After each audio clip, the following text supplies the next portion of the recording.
這個女孩被6人強姦並毆打，連腸子都被扯出，而罪犯卻說她是咎由自取。一個正經的女孩是不会晚上出门的，她就是想讓我們犯罪。這種逆天言論就发生在三哥身上。在印度，每20分鐘就会有1名女性遭受强姦，首都新德里更是被貼上强姦之都的標籤，性騷擾在這裡如同吃飯般稀鬆平常。而2012年的印度黑公交輪姦案堪稱震驚世界的人間慘劇，受害者喬蒂·辛格潘迪的遭遇撕開了印度社會男尊女卑的虛偽面紗。2012年12月16日，23歲的女大學生喬蒂和男友看完電影後被哄騙登上一輛私營巴士，車上除司機外還有5名男子，他們隨即露出猙獰面目，用污言秽語辱罵喬蒂，更用棍棒打暈其男友。之後6名男子將喬蒂拖至巴士車尾輪番施暴，喬蒂的奮力反抗竟招致更殘暴的對待，他們將鐵棍插入喬蒂下體，扯出她的腸子，長達1小時的折磨後，2人被扒光衣服丟棄在郊外路邊。幸運的是，巡警庫馬爾巡邏時聽到了求救聲，他發現赤裸的受害者後，跑到对面旅館取来床單和水，将床单撕成2半為2人遮蓋。而當時路邊有30多名男性圍觀議論，卻無一人伸出援手，即便巡警請求幫忙也無人響應。被送往醫院後，即便印度最好的外科醫生也為喬蒂的傷勢震驚，他遍體鱗傷，臉、嘴唇、四肢布滿傷痕，卻始終保持清醒，沒有哭鬧，冷靜地向醫生描述受傷細節。醫生坦言，從業20年，從未見過如此慘烈的傷勢。喬蒂體內的腸子僅剩不到5%，全身各系統功能嚴重衰竭，回天乏術。喬蒂的人生本不該如此短暫。他出生在一個思想開明的家庭，父母沒有重男輕女的觀念。喬蒂出生時，父親像迎接男孩一樣給親友分發糖果。父母全力支持他的夢想，即便家境貧寒，人賣掉祖傳土地供他讀大學，只為圓他當醫生的心願。這份堅持卻招來親戚的指責，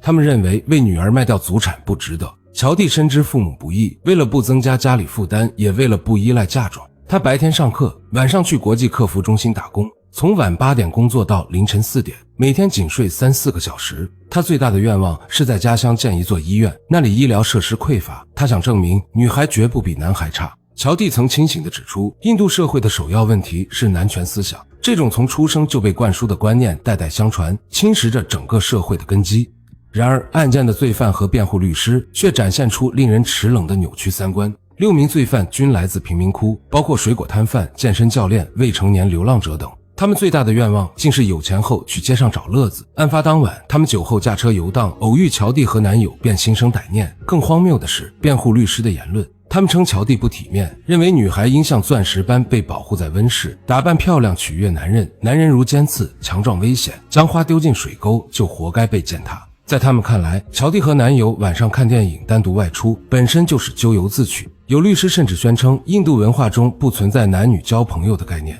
女人在男人眼中只有性，女孩晚上出门必須有家人陪同，婚前性行為更是恥辱。這些高學歷律師將施暴的根源歸咎於受害者，聲稱喬蒂違背了傳統文化底線，男人們有權教訓她。在他們扭曲的邏輯裡，貧民窟男性長期忍受性壓抑，喬蒂和男友的正常出行是對他們男性權利的漠視，這才引發了這場暴行。施暴後，6名罪犯清理了車上的血跡，隨後平靜地回家睡覺。在他們眼中，這種惡行稀鬆平常。因為在印度社會，女性從小被灌輸遭受强姦是奇恥大辱，比死亡更可怕，以至於 99.6% 的强姦案，受害者選擇沉默，不敢報警。數據顯示，有的罪犯犯下200起强姦案，最終僅因12起案件被判刑。貧民窟男性缺乏教育，從小被洗腦男尊女卑，自然而然地将女性視為泄慾工具。喬蒂的悲劇點燃了印度民众壓抑已久的怒火，新德里率先爆發抗議遊行，各地民眾紛紛走上街頭抗議性別暴力。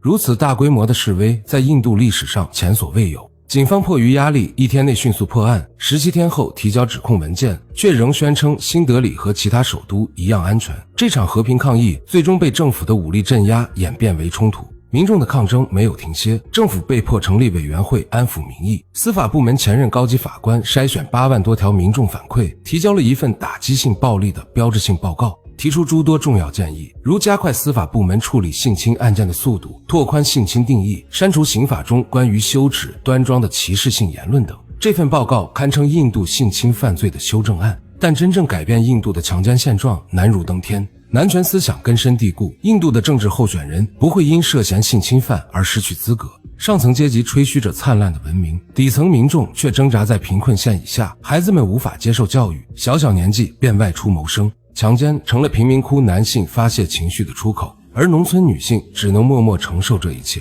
案件審理過程中，罪犯家屬的態度更令人心寒。主犯拉姆在獄中莫名自殺，其餘4名成年罪犯被判死刑，17岁的未成年罪犯因年龄問題仅被判處3年监禁，這已是印度對少年犯的最高處罰。這個判決讓喬蒂的父母既震驚又悲痛。而未成年罪犯刑滿釋放時，再次點燃了民眾的怒火。抗議活動持續了1個多月，喬蒂没能等到正義降臨。案發13天後，他在新加坡伊麗莎白醫院離世，父母悲痛欲絕，卻無力對抗殘酷的現實。喬蒂的父親含着熱淚，決定公開女兒的名字。我的女兒沒有做錯任何事，她為保護自己而死。我希望她的死能像火炬一樣照亮女性反抗的道路。他更希望世人明白，女性要改變命運，必須通過教育實現自我珍视，找到自我價值。喬蒂的故事是印度無數女性悲劇的縮影。這場慘案讓世界看到了印度社會的頑疾，也讓人們看到女性的抗爭從未停止。